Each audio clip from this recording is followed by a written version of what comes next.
Companion characters are some of the most powerful storytelling tools that a storyteller at BioWare can use, and that's mainly because they can evoke emotion in a player like no other character in the game. They're helping you in your adventures, they're helping you in combat, they have opinions on story.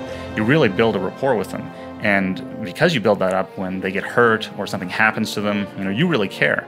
Companions in the Old Republic, much like in every BioWare game, are a key part of the experience.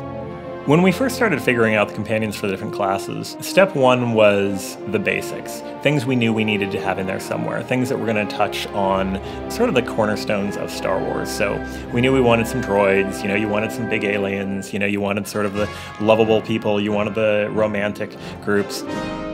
We've crafted this game around the idea of you and your sidekick, just like Han Solo has Chewie, Luke has R2. Companions aren't just pets, so to speak.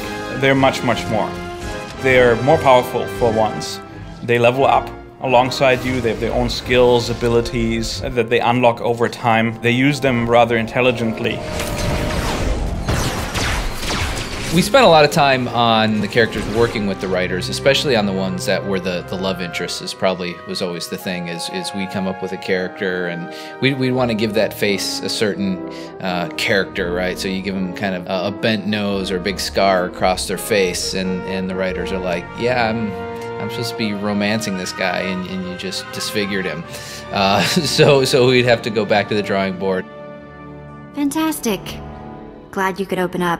With over 40 companion characters in the game, one of the things it allowed us to do was have a huge variety in the experience, not just within one class, but class to class. They're wildly different experiences. We have the most evil, the most good, and a lot of very nuanced characters. People are not just tied to light side, dark side, and it takes a little bit for characters, and when players are playing, for them to sort of get used to it.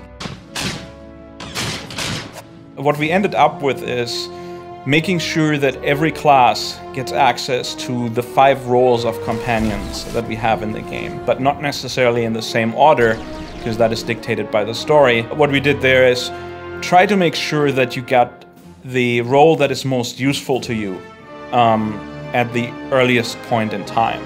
For example, if you're playing an Inquisitor, we give you a companion that is a damage taker. He will take damage, he will hold the enemy, taunt them, and make sure that they're attacking him, allowing the Inquisitor to stand back and use his abilities. Customizing your companion is important, much more important than it was in a BioWare or a single-player game, because you're in this world with thousands of other players, and they also have companion characters, and we want to make sure that we differentiate those companion characters. We have appearance kits that you can actually change the entire appearance of your companion character. You have, when you get Vet as a Sith warrior, she's a blue-skinned Twi'lek, but you can actually change her skin color and her facial features and make her look different. When you first get a companion character, you're going to know them as you knew them through the plot. So that's a lot different than knowing them personally. We have differences. The way that comes out in our game is through the affection system. So both by buying gifts or by saying things that they like in conversation, you gain affection points with them. This opens up new conversations, new quests, and sometimes some pretty radical departures from what you might expect. There are characters with dark secrets, there are giant, convoluted, interesting plots, and some people who are completely not what they appear to be that you would never ever know if you just left them on your ship and didn't talk to them. Watch your back, Khalil. I'll watch yours. You can watch mine. One feature that we have that I haven't seen in any other MMO is the ability to actually customize the behavior of your companion. In our game, you can actually go in and you can tell the companion which abilities you want them to use and which ones you don't. They're a real member of your party, and they have a full selection of abilities. And in addition to that, they're actually able to do things such as do your crafting. We have crew skills, which allows a companion character to actually craft for you. They'll build with crafting materials the crafted items you want them to build. It's like you're the taskmaster, well, especially if you're a Sith, and you're getting them to make the stuff you want them to make. You're more to me than just my master. You do know that, don't you? You're much more than a Padawan to me. I thought so. Romances bring a depth and a complexity and a realism to the feel. It feels like these are real people. Say it with me. I'm better than Temple in every possible way. Obviously, the love triangles and things like that can bring a little bit of extra tension there. They're not things that you have to get involved with if people are not into the romance aspect.